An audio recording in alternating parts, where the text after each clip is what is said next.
Terima kasih. Selamat siang. Assalamualaikum warahmatullahi wabarakatuh. Kita ketemu lagi ya di pertemuan yang ketiga ini tentang elektrikal untuk bangunan dan gedung. Nah, jadi di materi yang pertemuan yang ketiga ini kita akan menentukan ukuran kabel, perhitungan drop voltage, perencanaan kapasitor bank, dan juga perencanaan trafo. Nah, cuman memang untuk yang poin ketiga dan keempat, perencanaan kapasitor bank dan juga perencanaan trafo itu tidak semua bangunan ada. Nah, karena memang menyesuaikan dengan kebutuhan. Nah, nanti, loh kok bisa? Kadang ada, kadang enggak. Ya, nanti kita bahas bareng-bareng. Oke, jadi seperti biasa untuk pelatihan ini kita akan bagi menjadi dua sesi ya. Sesi yang pertama adalah pendahuluan.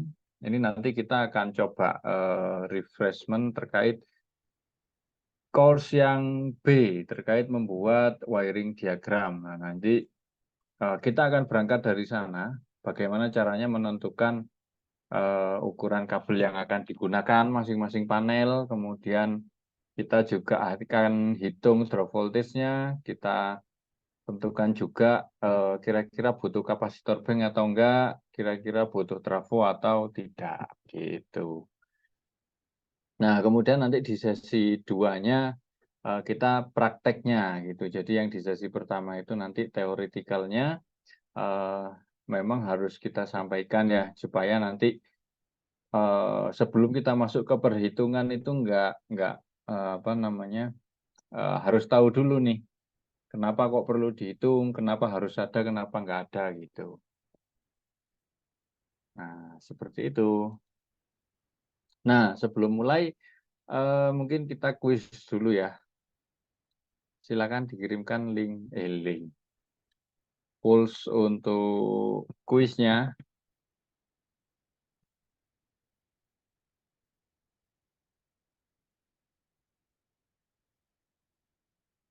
Nah, kita nanti juga akan belajar tentang kuat antar arus dan juga drop voltage. Nah, kira-kira di bawah ini faktor yang mempengaruhi kuat antar arus kecuali apa, ya kan? Nah, jadi eh, yang faktor yang mempengaruhi pemilihan ukuran kabel tuh apa sih sebenarnya? Nah, kira-kira apa teman-teman? Kecuali loh ya ini ya, kecuali. Berarti yang tidak berpengaruh terhadap ukuran kabel itu apa? Yang tidak berpengaruh. Nah, oke, jadi output pada pertemuan hari ini adalah ada 3 ya. Nanti kita akan berkutat di kalkulator ya. Di kalkulator berarti di file Excel yang sudah teman-teman download ya. Nah, nanti kita akan berkutat di sana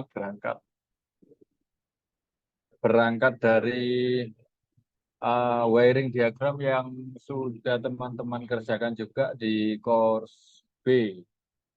Course A menentukan total beban, kemudian course B membuat wiring diagram. Nah, nanti kita akan berangkat dari sana.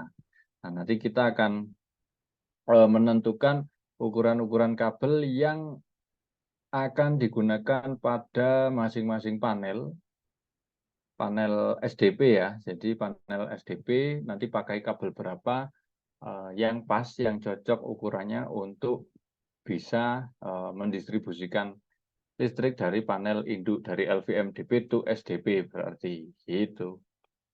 Nah, kemudian yang kedua adalah menghitung drop voltage-nya. Nah, untuk menghindari overcurrent. Overcurrent itu apa? Overcurrent itu adalah kelebihan arus.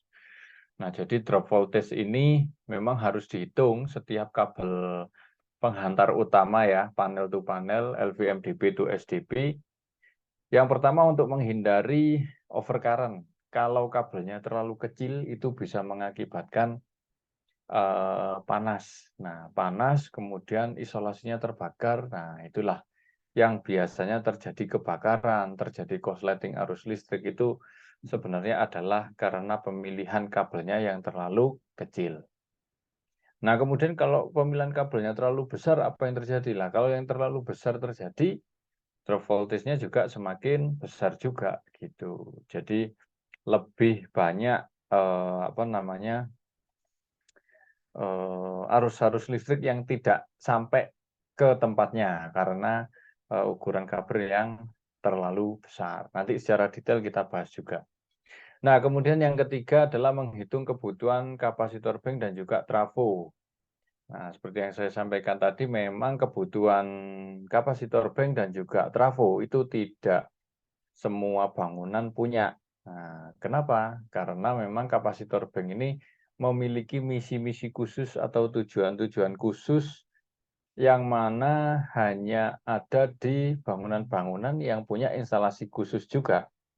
Nah, salah satu contohnya itu bangunan pabrik itu ya. Nah, itu semua kebanyakan apa namanya instalasi di dalam pabrik itu kan berisi mesin-mesin produksi gitu ya, berisi motor-motor listrik yang mana itu nanti akan mempengaruhi power factor, mempengaruhi apa namanya daya reaktif. Nah, itulah yang harus diperbaiki menggunakan kapasitor bank. Nah, kemudian trafo juga sama. Sebenarnya trafo ini adalah scope of work-nya teman-teman PLN. Hanya saja kalau dayanya di atas 197 kVA, daya kebutuhan kita, kebutuhan pelanggan ya, kebutuhan gedung di atas 197 kVA itu pelanggan wajib punya trafo sendiri gitu. Karena apa? Karena memang maksimal tegangan menengah yang bisa disuplai oleh PLN itu hanya 150 kV dan itu pun biasanya sangat jarang sekali apalagi di perkotaan itu maksimal itu untuk tegangan menengah itu hanya 70 sama 20 kV. Kalau butuh lebih dari itu ya silahkan di step up sendiri. Itu ceritanya. Kenapa kok tidak semua bangunan itu perlu dan ada trafonya. Nanti kita bahas juga secara detail seperti apa. Nah, untuk yang materi yang pertama, pengertian kemampuan hantar arus. Nah, ini yang kalau ini semua bangunan pasti ada dan memang ini harus dihitung, nggak boleh nggak dihitung. Itu. Nah, yang pertama adalah pengertian kuat hantar arus ya. Nah, jadi KHA sendiri itu adalah singkatan kuat hantar arus, kemampuan hantar arus, terserah lah. Yang penting itu kekuatan apa namanya si kabel dalam menghantarkan arus listriknya. Itu. Jadi si kabel ini kan punya batasan juga kan, tidak semua apa namanya, tidak semua daya itu mereka bisa hantarkan. Punya batasan-batasan sesuai dengan ukuran luas penampang gitu. Nah, ini jika ada arus melebihi KHA, maka yang menyebabkan kabel tersebut menjadi panas, kemudian mempengaruhi daya tahan isolasi. Nah, setiap kabel itu kan punya isolasi, punya baju. Nah, bajunya ini terbuat dari bahan yang memang mudah apa namanya memiliki spesifikasi khusus sebenarnya, tapi dia sifatnya adalah isolator. Nah, namanya isolator ini mengisolasi si arus supaya nggak bocor gitu. Nah, tapi ketika dia ini ukuran arusnya melebihi dari kekuatan si kabel, dia akan apa namanya melemahkan si bajunya ini tadi dan akhirnya bajunya akan terbakar. Nah, biasanya seperti itu yang terjadi. Kenapa kok kebanyakan kabel terbakar? Kenapa kok nggak ada kasus yang apa namanya ini lampunya redup gara-gara kabelnya kebesaran? Jadi kan sebenarnya gini, proyek itu pastinya kan kontraktor itu sama dengan pedagang ya. Mereka akan menjual barang dengan untung yang lumayan lah gitu, dengan untung yang mereka targetkan. Biasanya di proyek-proyek yang apa namanya, dalam tanda kutip pengawasannya kurang sip gitu ya. Nah, itu yang sebenarnya menjadi permainan, seperti diturunkan ukuran kabelnya, diturunkan spesifikasi kabelnya. Nah, itu yang membutuhkan pengawasan kita-kita ini sebagai MEP engineer. Nah, gitu. Nah, dari dasar itulah, tapi kita mengawasinya harus sesuai dengan keilmuan. Kita nggak bisa bilang, oh ini kekecilan, oh ini kebesaran, nggak bisa. Makanya kita harus hitung dulu benar-benar. Benar tak ini kebesaran, benar tak ini kekecilan, gitu. Nah, nah ini tadi, kuis yang tadi. Faktor yang mempengaruhi kuat hantar arus. Nah, jadi sebenarnya secara efek ya, secara efek, faktor yang mempengaruhi kemampuan hantar arus itu, kabel, itu ada 4. Yang pertama adalah jenis penghantar itu sendiri. Nah, jenis penghantar ini apa namanya, kita bisa tahu ya dari klasifikasi kabel. Nah, jadi biasanya teman-teman di bangku kuliah itu ada disuruh ngapalin biasanya ya. NYY, NYM, NYAF, NYFGBY lah, apalah itulah pokoknya. Nah, itu adalah jenis-jenis penghantar. Nah, jenis penghantar yang saya maksud di sini yang akan mempengaruhi KHA itu sebenarnya adalah penghantar ini jenisnya apa? Serabut kah, kawat tunggal kah, single core atau triple core atau 4 core. Nah, itu sebenarnya. Nah, itu adalah jenis-jenis penghantar. Penghantar yang jenisnya single, jenisnya kawat atau jenisnya serabut pasti akan memiliki KHA yang berbeda, tidak bisa sama, meskipun ukurannya sama. Gitu. Tapi kalau misalkan ukurannya sama, misalkan nih ya, misalkan 2 kali 10 serabut sama 2 kali 10 kawat gitu ya, pastinya akan berbeda. Gitu. Itu yang pertama, jenis mempengaruhi. Kemudian yang kedua adalah material penghantar. Material kabel pun sebenarnya banyak, beda-beda. Ada yang tembaga murni, ada yang aluminium, ada yang tembaga nggak murni, maksudnya di dalam aluminium tapi dilapisi tembaga. Nah, itu banyak sekali. Jadi material ini memang akan mempengaruhi teman-teman. Nah, material penghantar apa yang paling bagus sebenarnya? Logam apa? Ayo, logam apa? Kalau tahu silahkan ditulis di kolom chat. Nah, jadi material yang paling bagus untuk kabel sebenarnya adalah emas. Gitu. Nah, dengan tingkat penghantaran yang lebih dari 95%, arusnya pasti lancar. Gitu. Cuman kalau misalkan kabel yang tembaga aja sering hilang, apalagi kabel yang dari emas. Gitu ya. Jadi material penghantar ini pastinya akan sangat berpengaruh dengan kekuatan. Nah, ini udah tidak bisa ditawar lagi karena untuk saat ini material kabel yang kita gunakan di Indonesia ini spesifikasi standarnya adalah tembaga. Tapi beberapa jaringan itu juga sudah menggunakan yang aluminium. Dengan catatan kalau aluminium itu tidak tahan leleh ya. Gimana ya?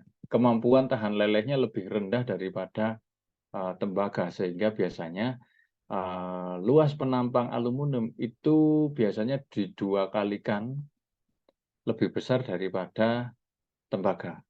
Jadi kalau pakai tembaga ukurannya 6 mili gitu ya. Kalau pakai aluminium itu bisa pakai yang 10 atau pakai yang 16. Gitu. Nah, kemudian yang ketiga isolasi penghantar. Nah, isolasi penghantar sendiri juga sebenarnya mempengaruhi dari KHA-nya. Kenapa? Karena akan ada impedansi-impedansi dari luar ketika isolasi kabel ini tidak mumpuni atau terlalu tipis atau gimana lah gitu, atau tidak sesuai dengan kebutuhannya. Misalkan nih kebutuhan kabelnya ditanam di tanah gitu ya, harusnya menggunakan kabel tipe XLPE atau misalkan NYFGBY. yang ada armornya yang dilapisi 2 kali, PVC dan juga rubber. Kalau digunakan, maaf, kalau misalkan diganti menjadi kabel NYM gimana? Nah, NYM itu kan sebenarnya tidak untuk ditanam gitu ya. NYM, NYI itu tidak untuk ditanam, dia hanya diletakkan aja di luar, tidak untuk ditanam. Sehingga nanti impedansi-impedansi yang terjadi sepanjang lintasan kabel itu akan sangat besar. Nah, seperti itu. Nah, jadi isolasi penghantar ini memang bisa mempengaruhi kemampuan hantar arusnya. Nah, kemudian yang keempat, yang paling berefek pada kemampuan hantar arus yaitu temperatur lingkungan, gitu. Nah, jadi temperatur lingkungan ini juga harus diperhatikan karena ketika kabel ini berada di wilayah yang panas, di lingkungan yang panas, salah satu contoh, saya pernah rencanakan tuh di Terminal Peti Kemas Surabaya ya. Kabelnya cuma digeletakin aja di atas jalan beton. Nah, itu ketika dites pakai itu termogan. Nah, itu suhunya bisa mencapai 42 lebih, 42 derajat Celcius lebih, dan itu berbahaya.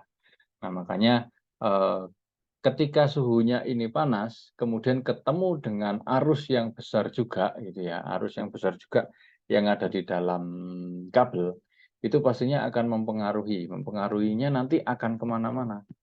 Isolasinya jadi kering dan juga mudah pecah. Nah, itu membahayakan juga. Kemudian kemampuan hantar arusnya juga pastinya akan terpengaruh ya. Karena semakin panas kabel itu kemampuan hantar arusnya juga akan semakin tinggi dan akan lebih cepat overheat atau dianggap overcurrent malah. Nah, itu yang berbahaya. Jadi sebisa mungkin penentuan kabel sesuai dengan peruntukannya, kemudian lingkungan juga harus diperhatikan, ditanam, ditaruh, atau misalkan digantung. Nah, itu pastinya akan berbeda untuk penentuan jenis dan juga material penghantar atau kabelnya. Nah, salah satu contoh ini misalkan ya, ini ada 2 jalan. Kita bisa analogikan bahwa mobil-mobil ini adalah arus yang berjalan. Nah, untuk jalan yang bawah ini, nah, dia sudah hampir overcurrent. Kenapa? Karena udah macet nih. Semua luas penampang, ya, seluruh area penampang ini sudah diisi oleh mobil, sudah terisi oleh arus. Nah, ketika dia sudah macet, nah, sudah overcurrent, apa yang terjadi? Panas dan terbakar. Seperti itulah. Sedangkan yang di atas ini masih kosong. Nah, kita anggap aja ya mobil yang lewat 1 atau 2 lah, tapi penampangnya sebesar ini. Ada 3 jalur. Nah, gitu. Apa yang terjadi kira-kira? Arusnya nggak lancar, nggak cepat. Dia akan mungkin berjalan pelan-pelan 80 km per jam. Nah, itu sebenarnya. Kenapa? Karena ya itu tadi analoginya. Semakin jalan ini terlalu lebar, arusnya juga pastinya cuma sedikit. Nah, sedikit itu bisa jadi ada gap antara gelombang-gelombang arus dari yang depan dan yang belakang. Nah, gap inilah yang nanti akan menjadi masalah juga ketika penentuan kabel terlalu besar. Gap inilah yang dinamakan nanti drop voltage. Gitu. Nah, seperti itu, teman-teman. Nah, sekarang kita mulai masuk ke drop voltage. Nah, drop voltage sendiri itu sebenarnya adalah selisih antara tegangan dikirim dengan tegangan yang diterima. Nah, gitu. Jadi misalkan tegangan yang dikirim itu kita pakai 220 misalkan ya. Tapi yang diterima di ujung di sisi beban ternyata hanya 197 gitu. Nah, ini kan pasti ada drop nih. Nah, ini yang tidak boleh gitu. Maksimal drop voltage yang dipersyaratkan di SLPN ataupun PUIL itu hanya 5% gitu. Kalau lebih dari 5% itu sudah akan mengganggu beban. Nah, jadi dari pembangkit listrik pun sebenarnya sudah sudah dihitung nih ukuran-ukuran kabel dan daya berapa, voltage berapa yang dikirimkan. Nah, seperti itu. Jadi ketika melebihi 50% di sisi pelanggan pasti akan sangat berpengaruh. Nah, teman-teman biasanya juga akan tahu ada namanya over voltage dan under voltage kan gitu ya. Ada kalanya PLN ini lebih dari 220, entah itu 221, 224, atau kadang bisa sampai 240 gitu. Nah, ada juga under voltage. Under voltage itu bisa turun itu kadang sampai di 189. Nah, itu pasti akan sangat mempengaruhi beban. Kalau terlalu over voltage, itu beban kita itu bisa, kalau lampu itu bisa putus ya. Kalau lampu bisa putus, kalau motor itu dia bisa, kumparannya bisa terbakar dan segala macam. Nah, kalau under voltage, kebalikannya, lampunya nggak bisa nyala, semua beban nggak bisa nyala, karena voltage-nya nggak nutut gitu. Nah, tuh, jadi drop voltage ini sebenarnya cara kita menanggulangi itu tadi. Jadi ketika ada over voltage dan under voltage, kabel kita ini sudah siap gitu. Makanya kita hitung berapa sih persentase penurunan ketika kita ambil kabel ukuran berapa mili gitu misalkan. Nah, gitu. Kemudian ada juga faktor yang mempengaruhi drop voltage. Jadi hanya ada dua sih sebenarnya. Luas penampang sama panjang lintasan. Duh, apa hubungannya panjang lintasan? Iya, jadi sama kayak jalan tadi. Misalkan kalau luas penampang ya lebar jalannya lah ya. Tapi kalau panjang lintasan, semakin panjang lintasan itu, nah, semakin ini juga semakin mempengaruhi dari kecepatan arus juga sebenarnya. Kecepatan arus yang mengalir di dalam kabel. Nah, arus yang mengalir di dalam kabel ini membutuhkan voltage untuk supaya dia bisa ngalirkan gitu. Nah, kalau voltage-nya ini kecil, arusnya nggak lancar gitu. Nah, makanya panjang lintasan ini juga harus dihitung. Tidak hanya menghitung luas penampang aja. Seperti itu, teman-teman. Nah, oke. Karena ini bahasanya agak banyak ya. Jadi hari ini itu kita membahas 4 teori sebenarnya. Kita di dua teori dulu ya. Kalau ada teman-teman ada pertanyaan, langsung aja ditulis di kolom Q&A. Mungkin kita santai aja teman-teman ya, nggak usah kayak seminar yang benar-beneran. Boleh kalau misalkan tanya raise hand gitu, open mic juga boleh sih, katanya panitia sih boleh. Silakan teman-teman, kita sifatnya ini aja, apa namanya? Oh, nggak bisa. Oh, Mas Brio nggak bisa on mic. Loh, bisa ya tadi. Kalau raise hand bisa kok. Oke, ada pertanyaan dari Mas Zami. Konstanta tegangan pengali ampere pada kabel berapa? Konstantanya berupa persentase ya. Nanti kita pakai 125%. Nah, itu semua engineer sudah sepakat sebenarnya. Di PUIL pun sudah di-state bahwa ada konstanta yang memang harus dipenuhi. yaitu 125% sebagai safety faktornya. Gitu Mas Sami. Nanti di kalkulator di Excel ada kok itu. Itu ya. Nah, kemudian dari Mas Priyo ETI, faktor terminasi ke sisi load dan induksi pada instalasi kabel pengaruh nggak untuk drop voltage? Nah, jadi terminasi. Jadi kalau terminasi ini secara ini ya, secara praktikal, nah itu sebenarnya tidak pengaruh. Karena terminasi yang sudah dilakukan itu pastinya harus aman dulu, harus standar. Nah, gitu. Terminasi menggunakan 3M atau apa itu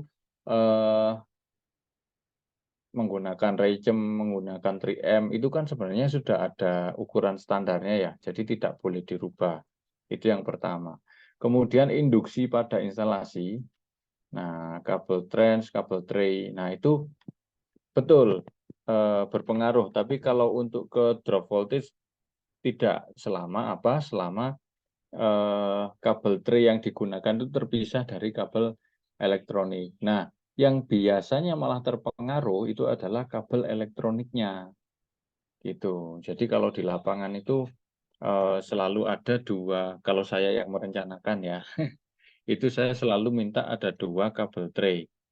Yang satu khusus untuk apa namanya electrical power, yang satu untuk itu, yang satu untuk elektronik. Karena apa? Impedansi yang terjadi itu malah ke sisi elektroniknya. Nah, jadi misalkan salah satu contoh itu saya pernah ngalamin kabel power itu sebelahan sama kabel CCTV. Nah, jadi CCTV itu sering error. Gambarnya tiba-tiba hilang, tiba-tiba ngeblank. Nah, gitu. Kemudian setelah dipisah itu malah sembuh. Nah, gitu.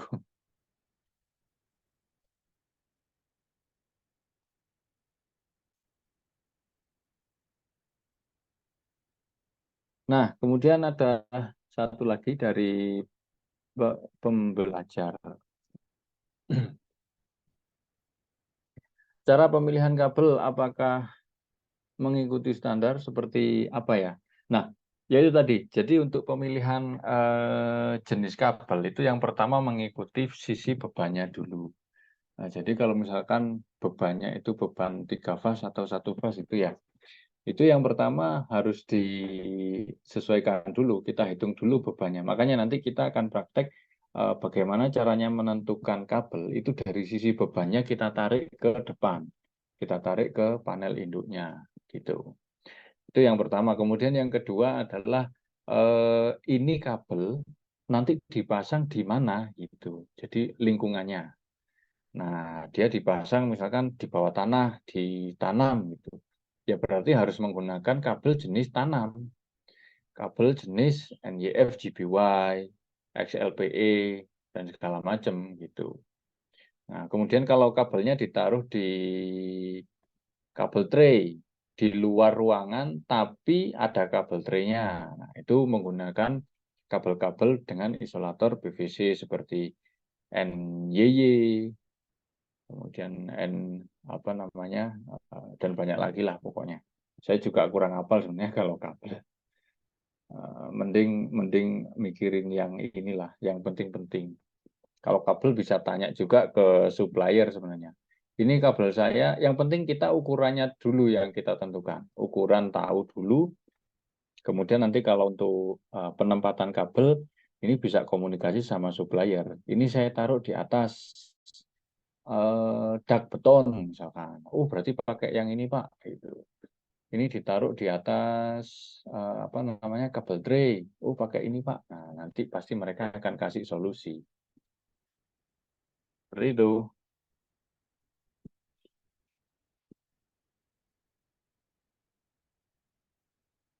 Oke. Nah ini satu lagi deh dari Anonymous Attendee. Nggak ada namanya ini. Adakah tips and trick agar kita lebih gampang mengenali jenis-jenis kabel? Soalnya sering ketuker sama antara NYY, NYA, NYF. Ya, jadi jujur aja saya sendiri nggak begitu hafal. Kenapa? Karena itu bukan sesuatu yang wajib dihafal sebenarnya. Jadi, jenis-jenis kabel itu hanya sebagai, penentu kabel ini jenisnya ditanam di tanah, di luar ruangan, di dalam ruangan, atau kabel udara, hanya gitu-gitu aja. Nah, jadi sebenarnya untuk kabel-kabel, apa, jenis-jenis kabel itu ya nggak perlu dihafal sih. Kalau, apa namanya, lihat internet juga bisa, kalau misalkan kurang yakin, suppliernya aja ditelepon. Yang penting itu apa, yang penting adalah, eee, nominal dari ukuran kabelnya sebenarnya, yang menjadi perhatian utama. Jadi teman-teman, kalau saran saya sih jangan sampai terjebak, dengan penentuan jenis-jenis kabel. Malah kita nanti akan, apa ya, gagal fokus. Gagal fokus ke penentuan, ukuran kabelnya. Itu sih kalau saya gitu. Yang penting kita hitung dulu, yang penting kita gunakan tembaga, tembaga itu kerugiannya berapa, kita hitung dan segala macam. Ketemu, nah baru kita nanti akan tentukan, jenisnya. Seperti itu.